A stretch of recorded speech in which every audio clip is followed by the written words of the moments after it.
Hello, good evening! Welcome to Bimboy TV. Nandito tayo ngayon, mga kawaray-waray. Nandito ako ngayon sa Araneta City or yung Gateway Mall 2. Ito yung pinakabago dito sa Cubao.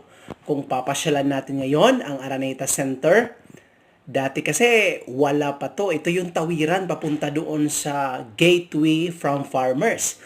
Mapapansin natin to katabi to ng Araneta Coliseum.